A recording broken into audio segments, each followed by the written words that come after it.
ਪਿਆਰੇ ਬੱਚਿਓ, ਅੱਜ ਅਸੀਂ ਤੁਹਾਡੇ ਲਈ ਇੱਕ ਨਵੀਂ ਵੀਡੀਓ ਲੈ ਕੇ ਆਏ ਹਾਂ ਜਿਹਦੇ ਵਿੱਚ ਤੁਹਾਨੂੰ ਜੈਵਿਕ ਪ੍ਰਕਿਰਿਆਵਾਂ ਜਾਂ ਲਾਈਫ ਪ੍ਰੋਸੈਸਿਸ ਉਹਨਾਂ ਦੇ ਕੁਝ ਇੰਪੋਰਟੈਂਟ ਕੁਐਸਚਨ ਸੋਲਵ ਫਾਰਮ ਦੇ ਵਿੱਚ ਮਿਲਣਗੇ। ਮਤਲਬ ਕੁਐਸਚਨ ਦੇ ਨਾਲ ਆਨਸਰਸ ਦਿੱਤੇ ਹੋਏ ਹੈ। ਉਮੀਦ ਕਰਦੇ ਹਾਂ ਕਿ ਤੁਹਾਨੂੰ ਇਹ ਸਾਰੇ ਆਨਸਰਸ ਜਿਹੜੇ ਹੈਗੇ ਫਾਇਦੇਮੰਦ ਰਹਿਣਗੇ। ਤੇ ਬੇਟਾ ਵੀਡੀਓ ਨੂੰ ਚੰਗੀ ਤਰ੍ਹਾਂ ਦੇਖਿਓ। ਬਾਈ ਮੰਥਲੀ ਜਿਹੜੇ ਤੁਹਾਡੇ ਐਗਜ਼ਾਮਸ ਹੈ ਜੁਲਾਈ ਦੇ, ਉਹਦੇ ਲਈ ਤੁਹਾਨੂੰ ਬਹੁਤ ਹੈਲਪਫੁਲ ਰਹੂਗਾ। ਤਾਂ ਫਸਟ ਕੁਐਸਚਨ ਹੈਗਾ ਆਪਣਾ, ਪ੍ਰਕਾਸ਼ ਸੰਸਲੇਸ਼ਣ ਦੌਰਾਨ ਕਿਹੜੀਆਂ ਕਿਰਿਆਵਾਂ ਵਾਪਰਦੀਆਂ ਹਨ? What are the processes that take place during photosynthesis? Photosynthesis ਜਾਂ ਪ੍ਰਕਾਸ਼ ਸੰਸਲੇਸ਼ਣ ਦੌਰਾਨ ਕਿਹੜੀਆਂ ਕਿਰਿਆਵਾਂ ਹੁੰਦੀਆਂ ਨੇ? ਪ੍ਰਕਾਸ਼ ਸੰਸਲੇਸ਼ਣ ਦੌਰਾਨ ਹੀ ਲਿਖੀਆਂ ਕਿਰਿਆਵਾਂ ਵਾਪਰਦੀਆਂ ਨੇ। ਫਸਟ, ਪਹਿਲੀ ਤੁਹਾਡੇ ਕੋਲ ਕੀ ਹੁੰਦਾ ਹੈ? ਕਲੋਰੋਫਿਲ ਦੁਆਰਾ ਪ੍ਰਕਾਸ਼ ਊਰਜਾ ਨੂੰ ਸੋਖਿਤ ਕਰਨਾ। ਸਾਰਿਆਂ ਨਾਲੋਂ ਪਹਿਲਾਂ ਕਲੋਰੋਫਿਲ ਕੀ ਕਰਦੀ ਹੈ? ਪ੍ਰਕਾਸ਼ ਊਰਜਾ ਦਾ ਸੋਖਣ ਕਰਦੀ ਹੈਗੀ। ਪਰ ਸੈਕਿੰਡ, ਪ੍ਰਕਾਸ਼ ਊਰਜਾ ਨੂੰ ਰਸਾਇਣਿਕ ਊਰਜਾ ਵਿੱਚ ਬਦਲਣਾ ਅਤੇ ਪਾਣੀ ਦੇ ਅਣੂਆਂ ਨੂੰ ਹਾਈਡਰੋਜਨ ਅਤੇ ਆਕਸੀਜਨ ਵਿੱਚ ਅਪਘਟਿਤ ਕਰਨਾ। ਫਿਰ ਕੀ ਹੁੰਦਾ ਹੈਗਾ? ਜਿਹੜੀ ਪ੍ਰਕਾਸ਼ ਊਰਜਾ ਕਲੋਰੋਫਿਲ ਨੇ ਸੋਖ ਲਈ ਹੈ, ਉਹਦਾ ਰਸਾਇਣਿਕ ਊਰਜਾ ਦੇ ਵਿੱਚ ਪਰਿਵਰਤਨ ਹੁੰਦਾ ਹੈ, ਬਦਲਿਆ ਜਾਂਦਾ ਹੈ। ਤੇ ਫਿਰ ਜਿਹੜੇ ਪਾਣੀ ਦੇ ਅਣੂ ਹੁੰਦੇ ਨੇ, ਪਾਣੀ ਤੁਹਾਨੂੰ ਪਤਾ H2O ਹੁੰਦਾ ਹੈ, ਤੇ ਇਹ ਜਿਹੜਾ H2O ਹੈ ਉਹ ਹਾਈਡਰੋਜਨ ਤੇ ਆਕਸੀਜਨ ਵਿੱਚ ਉਹਦਾ ਅਪਘਟਨ ਹੋ ਜਾਂਦਾ ਹੈ। ਥਰਡ ਬੇਟਾ, ਤੀਜਾ ਪੁਆਇੰਟ ਕੀ ਹੈ? ਕਾਰਬਨ ਡਾਈਆਕਸਾਈਡ ਦਾ ਕਾਰਬੋਹਾਈਡਰੇਟਾਂ ਵਿੱਚ ਲਘੂਕਰਨ ਹੋਣਾ। ਠੀਕ ਹੈ, ਜਿਹੜੀ ਕਾਰਬਨ ਡਾਈਆਕਸਾਈਡ ਹੈ ਉਹ ਕੀ ਹੈ? ਉਹਦਾ ਲਘੂਕਰਨ ਹੋ ਜਾਂਦਾ ਹੈਗਾ। ਕਾਰਬਨ ਡਾਈਆਕਸਾਈਡ ਨਾਲ ਹਾਈਡਰੋਜਨ ਜੁੜ ਕੇ ਕਾਰਬੋਹਾਈਡਰੇਟਸ ਬਣ ਜਾਂਦੇ ਹੈਗੇ। ਠੀਕ ਹੈ। ਇੰਗਲਿਸ਼ ਚ ਬੇਟਾ, the processes that take place during photosynthesis are written below. Light energy is absorbed by chlorophyll. ਸਾਰੇ ਨਾਲੋਂ ਪਹਿਲਾਂ ਲਾਈਟ એનર્ਜੀ ਕਲੋਰੋਫਿਲ ਦੁਆਰਾ ਅਬਜ਼ੌਰਬ ਕੀਤੀ ਜਾਂਦੀ ਹੈ। Second, conversion of light energy into chemical energy. ਉਸ ਤੋਂ ਬਾਅਦ ਲਾਈਟ એનર્ਜੀ ਨੂੰ ਕੈਮੀਕਲ એનર્ਜੀ ਦੇ ਵਿੱਚ ਕਨਵਰਟ ਕੀਤਾ ਜਾਂਦਾ ਹੈ।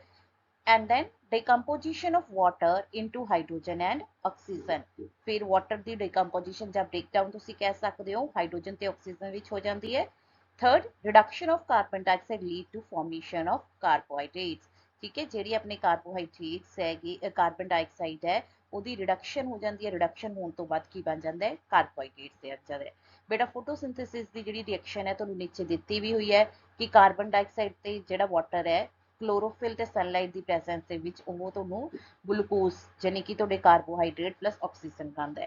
ਬੇਟਾ ਮੈंने ਕੋਸ਼ਿਸ਼ ਕੀਤੀ ਹੈ ਕਿ ਵੱਧ ਤੋਂ ਵੱਧ ਜਿਹੜੇ ਕੁਐਸਚਨਸ ਹੈ ਉਹਨਾਂ ਦੇ ਵਿੱਚ ਡਾਇਗਰਾਮਸ ਦੇਣ ਦੀ, ਬਿਕੋਜ਼ ਮੈਨੂੰ ਹਮੇਸ਼ਾ ਕੀ ਲੱਗਦਾ ਹੁੰਦਾ ਵੀ ਕੈਮਿਸਟਰੀ ਦੇ ਵਿੱਚ ਰਿਐਕਸ਼ਨ ਤੇ ਬਾਇਓ ਦੇ ਵਿੱਚ ਡਾਇਗਰਾਮਸ ਜਿੱਥੇ ਵੀ ਆਪਾਂ ਦੇ ਸਕੀਏ ਜ਼ਰੂਰ ਦੇਣੀ ਚਾਹੀਦੀ ਹੈਗੀ। ਨੈਕਸਟ ਕੁਐਸਚਨ ਹੈਗਾ, ਹਾਂਜੀ ਬੇਟਾ, ਪਾਚਨ ਐਂਜ਼ਾਈਮਾਂ ਦਾ ਕੀ ਕੰਮ ਹੈ? What is the function of digestive enzyme? ਪਾਚਨ ਜਾਂ ਫਿਰ ਡਾਈਜੈਸਟਿਵ ਐਂਜ਼ਾਈਮ ਦਾ ਆਪਣੇ ਸਰੀਰ 'ਚ ਕੀ ਕੰਮ ਹੈ? ਪਾਚਨ ਐਂਜ਼ਾਈਮ ਜਟਿਲ ਭੋਜਨ ਪਦਾਰਥਾਂ ਨੂੰ ਸਰਲ ਵਿੱਚ ਤੋੜ ਦਿੰਦੇ ਹਨ। ਇਸ ਨਾਲ ਭੋਜਨ ਨੂੰ ਜਜ਼ਬ ਕਰਨਾ ਸੌਖਾ ਹੋ ਜਾਂਦਾ ਹੈ। ਜਜ਼ਬ ਹੋਏ ਭੋਜਨ ਦਾ ਪਰਿਵਹਨ ਖੂਨ ਰਾਹੀਂ ਸਰੀਰ ਦੇ ਸਾਰੇ ਭਾਗਾਂ ਤੱਕ ਹੋ ਜਾਂਦਾ ਹੈ। ਠੀਕ ਹੈ ਬੇਟਾ, ਬੇਸਿਕਲੀ ਆਪਣੇ ਸਰੀਰ ਦੇ ਵਿੱਚ ਬਹੁਤ ਸਾਰੇ ਐਂਜ਼ਾਈਮ ਨੇ, ਉਹਨਾਂ ਵਿੱਚੋਂ ਜਿਹੜੇ ਪਾਚਨ ਐਂਜ਼ਾਈਮ ਨੇ, ਪਾਚਨ ਐਂਜ਼ਾਈਮ ਦਾ ਕੀ ਕੰਮ ਹੈ? ਭੋਜਨ ਦਾ ਪਾਚਨ ਕਰਨਾ। ਇਟ ਮੀਨਸ ਕਿ ਜਿਹੜੇ ਆਪਣਾ ਜਟਿਲ ਭੋਜਨ ਹੈ ਉਹਨਾਂ ਨੂੰ ਸਰਲ ਦੇ ਵਿੱਚ ਤੋੜਦਾ ਹੈ। ਉਸ ਤੋਂ ਬਾਅਦ ਜਿਹੜਾ ਇਹ ਭੋਜਨ ਹੈ ਇਹ ਸੋਖ ਲਿਆ ਜਾਂਦਾ ਹੈ, ਅਬਜ਼ੌਰਬ ਕਰ ਲਿਆ ਜਾਂਦਾ ਹੈਗਾ, ਕਿਉਂਕਿ ਜਿਹੜਾ ਭੋਜਨ ਪਚ ਚੁੱਕਿਆ ਹੈ ਉਹਨੂੰ ਜਜ਼ਬ ਕਰਨਾ ਜਾਂ ਅਬਜ਼ੌਰਬ ਕਰਨਾ ਸੌਖਾ ਹੁੰਦਾ ਹੈਗਾ। ਜੇ ਭੋਜਨ ਦੇ ਪਾਰਟੀਕਲ ਵੱਡੇ ਹੋਣਗੇ ਤਾਂ ਉਹ ਆਸਾਨੀ ਦੇ ਨਾਲ, ਜਾਂ ਇਹ ਕਹਿ ਸਕਦੇ ਹੋ ਤੁਸੀਂ, ਆਪਣੇ ਸਰੀਰ ਦੇ ਵਿੱਚ ਜਜ਼ਬ ਜਾਂ ਅਬਜ਼ੌਰਬ ਹੀ ਹੋ ਨਹੀਂ ਪਾਣਗੇ। ਜਜ਼ਬ ਹੋਏ ਭੋਜਨ ਦਾ ਪਰਿਵਹਨ ਖੂਨ ਰਾਹੀਂ ਸਰੀਰ ਦੇ ਸਾਰੇ ਭਾਗਾਂ ਤੱਕ ਹੋ ਜਾਂਦਾ ਹੈ। ਠੀਕ ਹੈ ਬੇਟਾ, digestive enzymes break down complex food molecules into simple ones. This will make the food absorption process easy.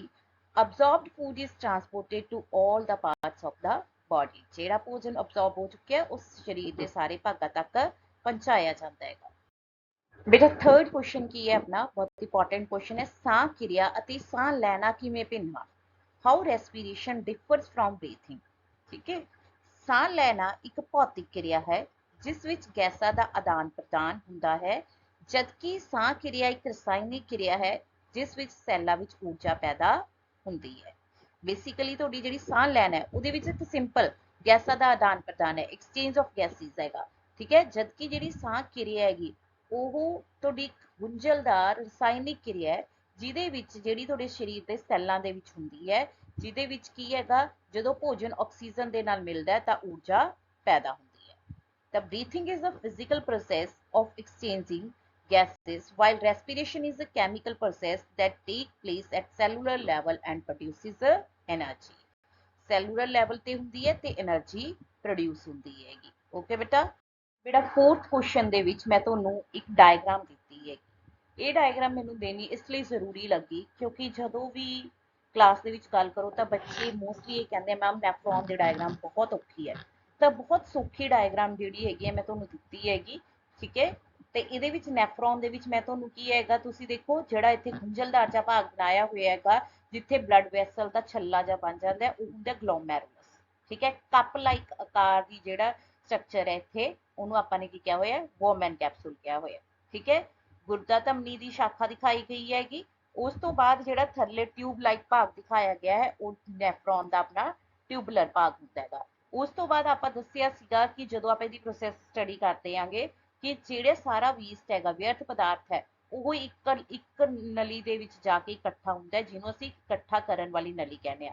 ਆਪਾਂ ਇਹ ਵੀ ਗੱਲ ਕੀਤੀ ਸੀ ਨਾ ਵੀ ਇੱਕ ਕਿਡਨੀ ਦੇ ਵਿੱਚ, ਇੱਕ ਗੁਰਦੇ ਦੇ ਵਿੱਚ ਬਹੁਤ ਸਾਰੇ ਨੈਫਰੋਨ ਹੁੰਦੇ ਨੇ ਤੇ ਜਿਹੜੇ ਇਹ ਤੁਹਾਡੇ ਕੋਲ ਆਹ ਫਿਲਟਰਿੰਗ ਯੂਨਿਟਸ ਹੈ, ਤੁਹਾਡੀ ਜਿਹੜੀ ਆਹ ਛਾਨਣ ਵਾਲੀਆਂ ਜਿਹੜੀਆਂ ਇਕਾਈਆਂ ਨੇ ਇਹ ਕੀ ਕਰਦੀਆਂ ਨੇਗੀਆਂ, ਇਹ ਸਾਰਾ ਵਿਅਰਥ ਇਕੱਠਾ ਕਰਕੇ ਇਕੱਠਾ ਕਰਨ ਵਾਲੀ ਨਲੀ ਦੇ ਵਿੱਚ ਭੇਜ ਦਿੰਦੇ ਆ, ਠੀਕ ਹੈ। ਇਹਦੇ ਵਿੱਚ ਆਪਾਂ ਜਦੋਂ ਕਿਰਿਆ ਆਪਾਂ ਇਹ ਜਿਹੜੀ ਦੀ ਡਿਟੇਲ ਪ੍ਰੋਸੈਸ ਪੜ੍ਹਦੇ ਆ ਤਾਂ ਆਪਾਂ ਇਹ ਵੀ ਦੇਖਦੇ ਆ ਕਿ ਜਿਹੜੀ ਗੁਰਦਾ ਧਮਨੀ ਦੀ ਸ਼ਾਖਾ ਹੈ ਉਹ ਜਾ ਕੇ ਜਿਹੜਾ ਨੈਫਰੋਨ ਦਾ ਟਿਊਬਲਰ ਭਾਗ ਹੈ ਉਹਦੇ ਦੁਆਲੇ ਲਿਪਟ ਜਾਂਦੀ ਹੈ ਤਾਂ ਉਹਦੇ ਵਿੱਚ ਕੀ ਹੈ, ਰੀਅਬਜ਼ੌਰਪਸ਼ਨ ਯਾਨੀ ਕਿ ਦੁਆਰਾ ਸੋਖਣ ਵੀ ਹੁੰਦਾ ਪਦਾਰਥਾਂ ਦਾ। ਇਹ ਆਪਾਂ ਉਹਦੇ ਵਿੱਚ ਗੱਲ ਕਰਾਂਗੇ ਜਦੋਂ ਆਪਾਂ ਇਹਦੀ ਡਿਟੇਲ ਵੀਡੀਓ ਬਣਾਵਾਂਗੇ, ਠੀਕ ਹੈ ਬੇਟਾ। ਪਰ ਇਸ ਦਾ ਮਕਸਦ ਮੇਰਾ ਇਹ ਹੈ ਕਿ ਤੁਹਾਨੂੰ ਇੱਕ ਸਿੰਪਲੀਫਾਈਡ ਡਾਇਗਰਾਮ ਦਿੱਤੀ ਜਾਵੇ ਤਾਂ ਕਿ ਤੁਸੀਂ ਨੈਫਰੋਨ ਦੇ ਡਾਇਗਰਾਮ ਤੋਂ ਡਰੋ ਨਾ। बेटा फिफ्थ क्वेश्चन है, दंद खोड़ के संक्षेप विच नोट लिखो, right a note on dental caries. ध्यान नाल सुनो, ये बहुत अच्छा क्वेश्चन है। दंदा दा खोड़ इनैमल ਅਤੇ ਡੈਂਟਾਈਨ ਦੇ ਹੌਲੀ ਹੌਲੀ ਨਰਮ ਹੋਣ ਕਾਰਨ ਹੁੰਦਾ ਹੈ। ਤੁਹਾਡੇ ਜਿਹੜੇ ਉੱਪਰ ਵਾਈਟ ਵਾਲਾ ਭਾਗ ਦਿਖਦਾ ਹੈ ਜਾਂ ਉਹਦੀ ਨੀਚੇ ਵਾਲਾ ਭਾਗ ਹੈ ਉਹਨੂੰ ਆਪਾਂ ਇਨੈਮਲ ਤੇ ਡੈਂਟਾਈਨ ਕਹਿੰਦੇ ਹੈਗੇ, ਠੀਕ ਹੈ। ਬੇਸਿਕਲੀ ਤੁਹਾਡੀ ਦੰਦ ਖੋੜ ਉਦੋਂ ਹੁੰਦੀ ਹੈ ਜਦੋਂ ਇਹ ਇਨੈਮਲ ਤੇ ਡੈਂਟਾਈਨ ਵਾਲਾ ਭਾਗ ਕੀ ਹੈ, ਨਰਮ ਹੋਣ ਲੱਗ ਜਾਂਦਾ ਹੈ। ਹੁਣ ਇਹ ਦੇਖੀਏ ਵੀ ਨਰਮ ਕਿਵੇਂ ਹੁੰਦਾ ਹੈ। ਇਸ ਦਾ ਆਰੰਭ ਉਦੋਂ ਹੁੰਦਾ ਹੈ ਜਦੋਂ ਜੀਵਾਣੂ ਖੰਡ ਉੱਤੇ ਕਿਰਿਆ ਕਰਕੇ ਤੇਜ਼ਾਬ ਬਣਾਉਂਦੇ ਨੇ ਜੋ ਇਨੈਮਲ ਨੂੰ ਨਰਮ ਜਾਂ ਖੋਰਨ ਕਰ ਦਿੰਦੇ ਨੇ। ਬੇਸਿਕਲੀ ਜਦੋਂ ਤੁਸੀਂ ਭੋਜਨ ਖਾਂਦੇ ਹੋ ਤਾਂ ਭੋਜਨ ਦੇ ਵਿੱਚ ਜਿਹੜੀ ਖੰਡ ਹੁੰਦੀ ਹੈ ਉਹ ਜੀਵਾਣੂਆਂ ਦੇ ਨਾਲ ਕਿਰਿਆ ਕਰਦੀ ਹੈ ਤਾਂ ਉਹਦੇ ਨਾਲ ਐਸਿਡ ਯਾਨੀ ਕਿ ਤੇਜ਼ਾਬ ਪ੍ਰੋਡਿਊਸ ਹੁੰਦਾ ਹੈਗਾ ਜਿਹੜਾ ਕਿ ਤੁਹਾਡਾ ਜਿਹੜਾ ਅੱਪਰ ਲੇਅਰ ਹੈ ਵਾਈਟ ਵਾਲੀ ਇਨੈਮਲ ਜਿਹਨੂੰ ਆਪਾਂ ਕਹਿ ਰਹੇ ਹਾਂ ਉਹਨੂੰ ਨਰਮ ਤੇ ਉਹਨੂੰ ਖੋਰਨਾ ਸ਼ੁਰੂ ਕਰ ਦਿੰਦੇ ਨੇ। ਅਨੇਕਾਂ ਜੀਵਾਣੂਆਂ ਖੁਰਾਕ ਦੇ ਕਣਾਂ ਨਾਲ ਮਿਲ ਕੇ ਦੰਦ ਉੱਤੇ ਚਿਪਕ ਕੇ ਦੰਦ ਪਲਾਕ ਬਣਾਉਂਦੇ ਨੇ। ਜਿਹੜੇ ਕਾਫੀ ਤੁਹਾਡੇ ਜਿਹੜੇ ਮੂੰਹ ਦੇ ਵਿੱਚ ਜੀਵਾਣੂ ਆ ਚੁੱਕੇ ਹੈ, ਠੀਕ ਹੈ, ਉਹ ਕੀ ਹੈ ਤੁਹਾਡੇ ਜਿਹੜੇ ਖੁਰਾਕ ਜਾਂ ਭੋਜਨ ਦੇ ਕਣ ਹੈ ਉਹਨਾਂ ਦੇ ਨਾਲ ਮਿਲ ਕੇ ਦੰਦ ਦੀ ਸਤ੍ਹਾ ਦੇ ਉੱਤੇ ਚਿਪਕ ਜਾਂਦੇ ਨੇ ਤੇ ਉਸ ਤੋਂ ਬਾਅਦ ਉਹ ਦੰਦ ਦਾ ਪਲਾਕ ਬਣਾ ਦਿੰਦੇ ਨੇ। ਇਹ ਜਿਹੜਾ ਦੰਦ ਦਾ ਪਲਾਕ ਹੈ ਇਹ ਦੰਦ ਨੂੰ ਕੀ ਕਰ ਲੈਂਦਾ ਹੈ, ਢੱਕ ਲੈਂਦਾ ਹੈ, ਠੀਕ ਹੈ। ਪਲਾਕ ਬਣ ਗਿਆ, ਪਲਾਕ ਦੰਦ ਨੂੰ ਢੱਕ ਲੈਂਦਾ ਹੈ ਜਿਹਦੇ ਕਰਕੇ ਫਿਰ ਜਿਹੜੀ ਲਾਰ ਹੈ ਉਹ ਤੇਜ਼ਾਬ ਨੂੰ ਉਦਾਸੀਨ ਨਹੀਂ ਕਰ ਪਾਉਂਦੀ, ਠੀਕ ਹੈ। ਅਦਰਵਾਈਜ਼ ਤਾਂ ਤੁਹਾਡੇ ਮੂੰਹ ਦੇ ਵਿੱਚ ਲਾਰ ਦਾ ਕੰਮ ਇਹ ਹੈ ਵੀ ਜਿਹੜਾ ਤੇਜ਼ਾਬ ਹੈ ਉਹਨੂੰ ਆਪਣੇ ਆਪ ਉਦਾਸੀਨ ਕਰ ਦਿੰਦੀ ਹੈ।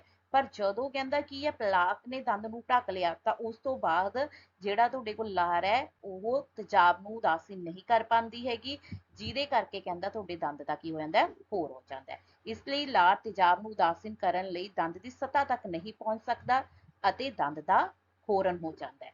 Dental caries is caused due to slowly softening of enamel and dentine. It starts when bacteria reacts with sugar present in food and produces acid that soften and corrodes the enamel. Certain bacteria combines with food particles and sticks to the tooth surface to form dental plaque. ठीक है, plaque covers the tooth so saliva does not reach the tooth surface to neutralize acid and leads to the corrosion of the tooth.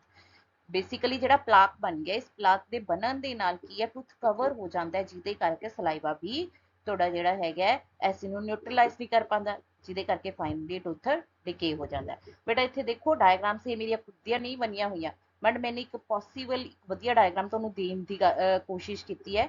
First ਦੇਖੋ ਇੱਕ healthy tooth ਹੈ, ਉਸ ਤੋਂ ਬਾਅਦ ਕਹਿੰਦੇ ਕੀ ਹੈਗਾ ਇਹ ਤੇ ਕੀ ਹੈ ਟੂਥ ਦੇ ਉੱਤੇ ਕੀ ਹੈ ਪਲਾਕ ਬਣਨਾ ਸ਼ੁਰੂ ਹੋ ਗਿਆ, ਠੀਕ ਹੈ। ਇਹ ਜਿਹੜਾ ਪਲਾਕ ਹੈਗਾ ਦੇਖੋ ਆ ਜਿਹੜਾ ਯੈਲੋ ਕਲਰ ਦਾ ਤੁਹਾਨੂੰ ਦਿਖ ਰਿਹਾ ਹੈਗਾ ਇਹ ਪਲਾਕ ਹੈਗਾ।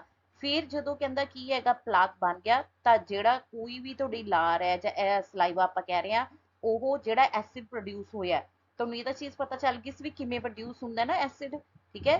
ਜਦੋਂ ਤੁਹਾਡੇ ਜਿਹੜੇ ਹੈਗੇ ਹੈ ਜੀਵਾਣੂ ਖੰਡ ਦੇ ਨਾਲ ਕਿਰਿਆ ਕਰਦੇ ਆ ਤਾਂ ਐਸਿਡ ਬਣਦਾ ਹੈਗਾ, ਠੀਕ ਹੈ।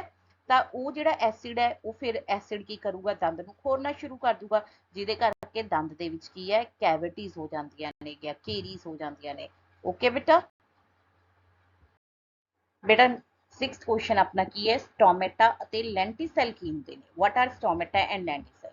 ਮੈਨੂੰ ਪਤਾ ਹੈ ਬਹੁਤ ਤੁਸੀਂ ਛੋਟੀਆਂ ਕਲਾਸਾਂ ਤੋਂ ਸਟੋਮੇਟਾ ਪੜ੍ਹਦੇ ਆ ਰਹੇ ਹੋਗੇ, ਸਟਿਲ ਮੈਂ ਇਹ ਕੁਐਸਚਨ ਤੁਹਾਨੂੰ ਇੱਥੇ ਦਿੱਤਾ ਹੈਗਾ ਕਿਉਂਕਿ ਮੈਨੇ ਤੁਹਾਨੂੰ ਨਾਲ ਨਾਲ ਲੈਂਟੀਸੈਲ ਵੀ ਦੱਸਣਾ ਸੀ। ਸਟੋਮੇਟਾ ਦੇਣ ਦਾ ਮਕਸਦ ਇਹ ਹੈ ਕਿ ਤੁਸੀਂ ਲੈਂਟੀਸੈਲ ਦੇ ਨਾਲ ਇਹਨੂੰ ਕੰਪੇਅਰ ਕਰ ਸਕੋ।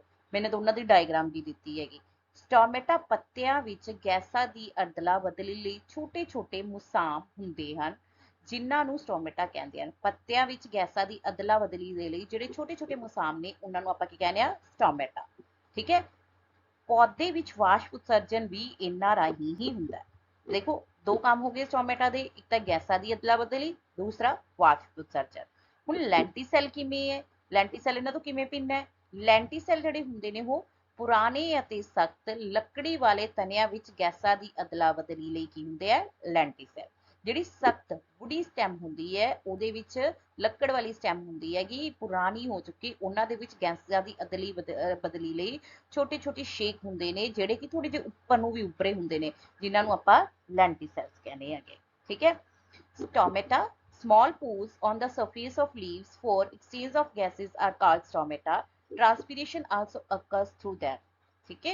lenticels old and hard woody stem have lenticels for gaseous exchange, ठीक है बेटा। डायग्राम देखो, इस डायग्राम देखने ਦਾ ਤੁਹਾਨੂੰ ਇਹ ਵੀ ਪਤਾ ਲੱਗਿਆ ਪੱਤੇ ਦੀ ਸਤ੍ਹਾ ਦੇ ਉੱਤੇ ਦੇਖੋ ਸਟੋਮੇਟਾ ਨੇ, ਠੀਕ ਹੈ। ਖੁੱਲਿਆ ਹੋਇਆ ਸਟੋਮੇਟਾ ਤੁਹਾਨੂੰ ਦਿਖਾਇਆ ਹੈ, ਕਲੋਜ਼ ਸਟੋਮੇਟਾ ਦਿਖਾਇਆ ਹੈ। ਗੈਸਾਂ ਦਾ ਆਦਾਨ ਪ੍ਰਦਾਨ, ਜਿਹੜਾ ਪਾਣੀ ਇੱਥੇ H2O ਲਿਖਿਆ ਹੋਇਆ ਹੈ ਉਹ ਦੱਸਿਆ ਵੀ ਵਾਸ਼ਪ ਉਤਸਰਜਨ ਹੋ ਰਿਹਾ ਹੈ। ਵਾਸ਼ਪ ਉਤਸਰਜਨ ਮਤਲਬ ਪਾਣੀ ਦਾ ਜਿਹੜਾ ਬਾਹਰ ਨਿਕਲਣਾ ਹੈਗਾ, ਠੀਕ ਹੈ, ਉਹ ਵੇਪਰਸ ਦੇ ਰਾਹੀਂ ਹੁੰਦਾ ਹੈਗਾ, ਠੀਕ ਹੈ। ਤਾਂ ਉਹਨੂੰ ਆਪਾਂ ਕੀ ਕਹਿੰਦੇ ਆ, ਵਾਸ਼ਪ ਉਤਸਰਜਨ ਕਹਿੰਦੇ ਹੈਗੇ, ਠੀਕ ਹੈ, ਜਿਹਨੂੰ ਇੰਗਲਿਸ਼ ਆਪਾਂ ਟ੍ਰਾਂਸਪੀਰੇਸ਼ਨ ਕਹਿੰਦੇ ਹੈਗੇ।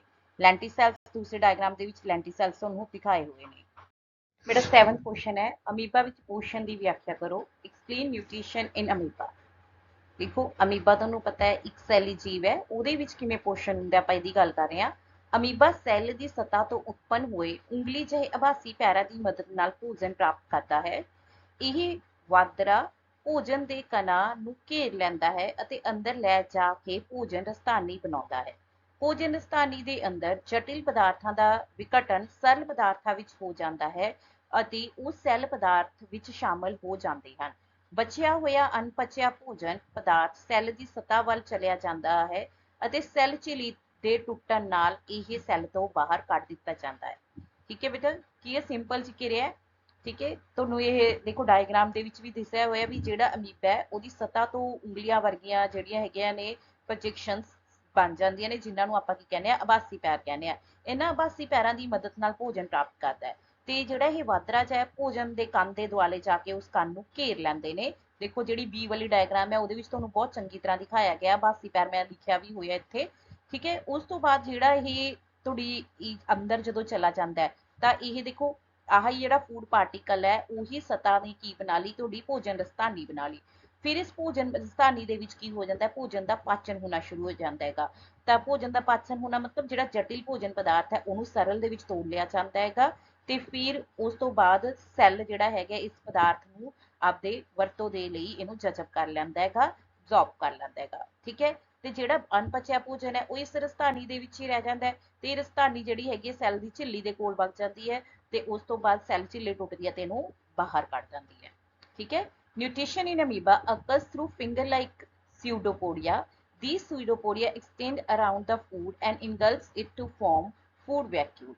Complex food is converted into simple food particles inside the food vacuole and get absorbed by the cell cytoplasm. Remaining undigested food particles move towards the cell surface and is moved out by rupturing the cell membrane. ਉਮੀਦ ਹੈ ਬੇਟਾ ਤੁਹਾਨੂੰ ਸਮਝ ਆ ਗਿਆ ਹੋਊਗਾ। Diagram ਨਾਲ ਨਾਲ ਦੇਖਣੀ ਹੈ ਤੇ ਇਸ ਕੁਐਸਚਨ 'ਚ ਡਾਇਗਰਾਮ ਜ਼ਰੂਰ ਬਣਾਉਣੀ ਹੈ ਜਦੋਂ ਤੁਹਾਡੇ ਕੋਲ ਇਹ ਕੁਐਸਚਨ ਪੇਪਰ ਦੇ ਵਿੱਚ ਆਉਂਦਾ ਹੈਗਾ, ਠੀਕ ਹੈ ਬੇਟਾ। ਬੇਟਾ 8th ਕੁਐਸਚਨ ਬਹੁਤ ਈਜ਼ੀ ਕੁਐਸਚਨ ਹੈ। ਜ਼ਾਈਲਮ ਅਤੇ ਫਲੋਇਮ ਵਿੱਚ ਪਦਾਰਥਾਂ ਦੇ ਪਰਿਵਹਨ ਵਿੱਚ ਕੀ ਅੰਤਰ ਹੈ। What are the differences between the transport of materials in xylem and phloem? ठीक है, ਕੀ ਫਰਕ ਹੈਗਾ। ਇਹ ਦੇਖੋ ਕੁਐਸਚਨ ਬਹੁਤ ਸੌਖਾ ਹੈਗਾ पर ये क्वेश्चन बहुत इंपॉर्टेंट है तो बच्चे कई बार ये गलतियां भी करते हैं। तो जाइलम विच पदार्थों का परिवहन किवें हुंदा है ते फ्लोएम विच पदार्थों के परिवहन की फर्क है। जाइलम पानी और खनिजी लूणा के परिवहन में मदद करता है। जाइलम का काम की है, पानी और खनिजी लूणा के परिवहन में मदद करता है। जे फ्लोएम की गल करिए, फ्लोएम भोजन के परिवहन के मदद करता है। जाइलम पानी और खनिजी लूण ते फ्लोएम भोजन के परिवहन में मदद करूगा। दूजी चीज, जाइलम द्वारा पानी और खनिजी लूणा का परिवहन जड़ तो पौधे के सारे भागों तक उपर वाल होंदा है। ठीक है, इतने बेटा मैंने वर्ड उपर से स्ट्रैस इसलिए दिता है कि जिहड़ा जाइलम दे विच परिवहन होंदा है वो यूनीडायरैक्शनल, मतलब सिर्फ उपर वाल नूं ही होंदा है, जबकि जिहड़ा फ्लोएम है, फ्लोएम द्वारा भोजन का परिवहन उपर अते हेठां दोवां दिशा विच होंदा है। हुण देखो किसी पत्ते दे विच भोजन बनिया, वो भोजन की लोड़ उपर वाल नूं भी हो सकती है, हेठां वाल नूं भी हो सकती है। ਤਾਂ ਜਿਹੜਾ ਫਲੋएम ਦੇ ਪਦਾਰਥਾਂ ਦਾ ਪਰਿਵਹਨ ਹੈ ਉੱਪਰ ਹੇਠਾਂ ਦੋਨੋਂ ਦਿਸ਼ਾ ਦੇ ਵਿੱਚ ਹੁੰਦਾ ਹੈ, ਬਾਈ ਡਾਇਰੈਕਸ਼ਨਲ ਹੁੰਦਾ ਹੈ। ਠੀਕ ਹੈ, ਇੱਕ ਵਾਰ ਇੰਗਲਿਸ਼ ਦਾ ਵੀ ਰੀਡ ਕਰਦੀ ਹੈ ਬੇਟਾ। Transport of materials in the xylem, transport of materials in the phloem। transport of materials in xylem की गल करिए, xylem tissue helps in transport of water and mineral salts, whereas phloem tissue helps in transport of food। xylem helps in transport of water and minerals, whereas phloem helps in transport of food। And second, water and minerals are transported upwards from roots to the earth to all the parts of the plant through xylem। ठीक है, water ते minerals ਜਿਹੜੇ transport ਹੁੰਦੇ ਹੈਗੇ roots ਦੇ through, ਉਹ upward direction ਦੇ ਵਿੱਚ ਹੁੰਦੇ ਹੈਗੇ। Food is transported in both upward and downward direction through phloem. ਠੀਕ ਹੈ, ਜਦਕਿ ਜਿਹੜਾ ਫੂਡ ਦਾ ਟਰਾਂਸਪੋਰਟ ਹੈਗਾ ਉਹ ਅਪਵਰਡ ਤੇ ਡਾਊਨਵਰਡ ਦੋਨੋਂ ਡਾਇਰੈਕਸ਼ਨ ਦੇ ਵਿੱਚ ਹੁੰਦਾ ਹੈ। ਮੀਨਸ ਬਾਈ ਡਾਇਰੈਕਸ਼ਨਲ ਫਲੋ ਹੈਗਾ, sorry bidirectional transport in case of phloem, whereas there is unidirectional flow in case of xylem। ठीक है बेटा, 9th क्वेश्चन है ਕੀ ਹੋਵੇਗਾ ਜੇ ਪੌਦੇ ਵਿੱਚ ਜ਼ਾइलम ਨੂੰ ਕੱਟ ਦਿੱਤਾ ਜਾਵੇ। what happens to a plant if its xylem is removed। ਹੁਣੀ ਆਪਾਂ ਪਿਛਲੇ ਕੁਐਸਚਨ 'ਚ ਵੀ ਪੜ੍ਹ ਕੇ ਚੁੱਕੇ ਹਾਂ ਵੀ ਜ਼ਾइलम ਕੰਮ ਕੀ ਕਰਦਾ ਹੈਗਾ। ਜ਼ਾइलम ਪਾਣੀ ਅਤੇ ਖਣਿਜੀ ਲੂਣਾਂ ਦਾ ਪਰਿਵਹਨ ਜੜਾਂ ਤੋਂ ਪੌਦੇ ਦੇ ਸਾਰੇ ਭਾਗਾਂ ਤੱਕ ਉੱਪਰ ਵੱਲ ਕਰਨ ਵਿੱਚ ਮਦਦ ਕਰਦਾ ਹੈ। ਠੀਕ ਹੈ, ਜ਼ਾइलम ਦਾ ਕੰਮ ਕੀ ਹੈ?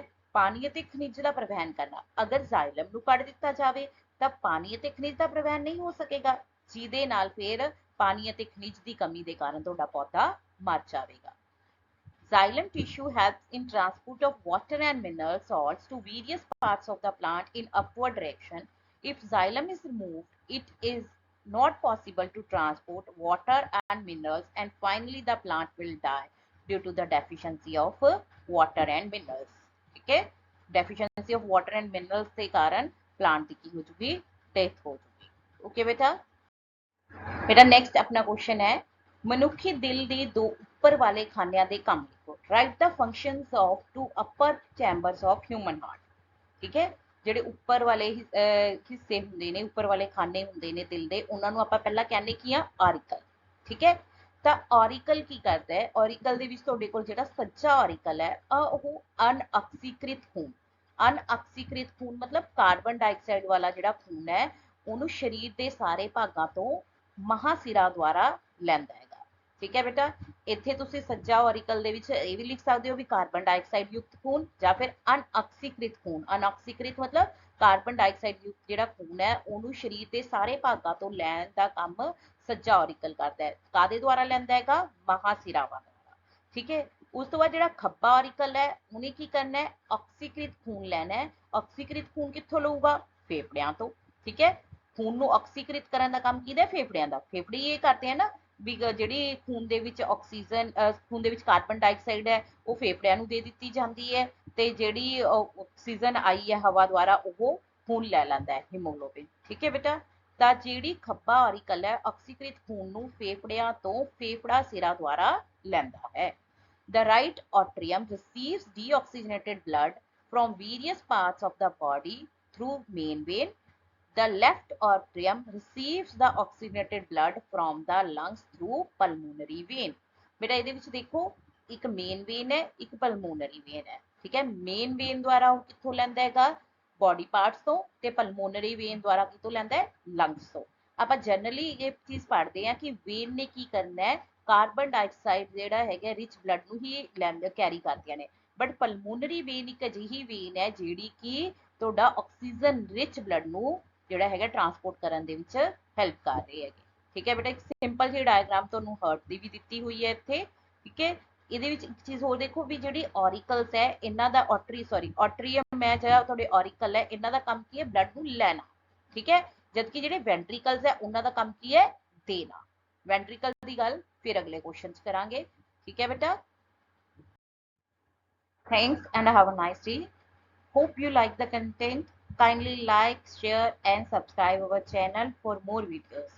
बेटा अगर ਤੁਹਾਨੂੰ ਵੀਡੀਓਜ਼ ਪਸੰਦ ਆ ਰਹੀਆਂ ਨੇ ਤਾਂ ਸਾਡਾ ਚੈਨਲ ਲਾਈਕ ਕਰੋ।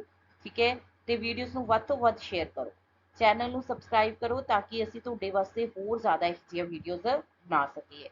ਇੱਕ ਲਾਸਟ ਬੇਟਾ, ਜੇ ਕਿਸੇ ਬੱਚੇ ਨੂੰ ਕੋਈ ਵੀ ਸਪੈਸੀਫਿਕਲੀ ਕੁਝ ਕੁਐਸਚਨਸ ਦੀ ਪ੍ਰੋਬਲਮ ਹੈ ਤਾਂ ਉਹ ਕਮੈਂਟ ਕਰਕੇ ਦੱਸ ਸਕਦੇ ਆ ਕਿ ਮੈਮ ਇਹ ਵਾਲੇ ਜਿਹੜੇ ਕੁਐਸਚਨਸ ਹੈ ਇਹਦੀ ਵੀਡੀਓ ਸਾਡੇ ਨਾਲ ਸ਼ੇਅਰ ਕਰ ਦਿਓ। ਜਿਵੇਂ ਕਿ ਹੁਣ ਬਹੁਤ ਸਾਰੇ ਬੱਚਿਆਂ ਨੇ ਮੈਨੂੰ ਕਿਹਾ ਸੀ ਕਿ ਜਿਹੜੀ ਬੈਲੈਂਸਿੰਗ ਆਫ ਕੈਮੀਕਲ ਇਕੁਏਸ਼ਨ ਹੈ ਇਹਦੀ ਵੀਡੀਓ ਮੈਂ ਤੁਹਾਡੇ ਨਾਲ ਬੇਟਾ ਬਹੁਤ ਜਲਦੀ ਸ਼ੇਅਰ ਕਰੂੰਗੀ। ਉਮੀਦ ਹੈ ਕਿ ਤੁਸੀਂ ਜਿਹੜੀਆਂ ਹੈਗੀਆਂ ਨੇ ਵੀਡੀਓਜ਼ ਪਸੰਦ ਕਰ ਰਹੇ ਹੋਵੋਗੇ। ਠੀਕ ਹੈ, ਤੇ ਬੇਟਾ ਕਾਈਂਡਲੀ ਜੇ ਤੁਹਾਨੂੰ ਵੀਡੀਓਜ਼ ਪਸੰਦ ਆ ਰਹੀਆਂ ਨੇ ਤਾਂ ਚੈਨਲ ਨੂੰ ਸਬਸਕ੍ਰਾਈਬ ਵੀ ਜ਼ਰੂਰ ਕਰਿਆ ਕਰੋ।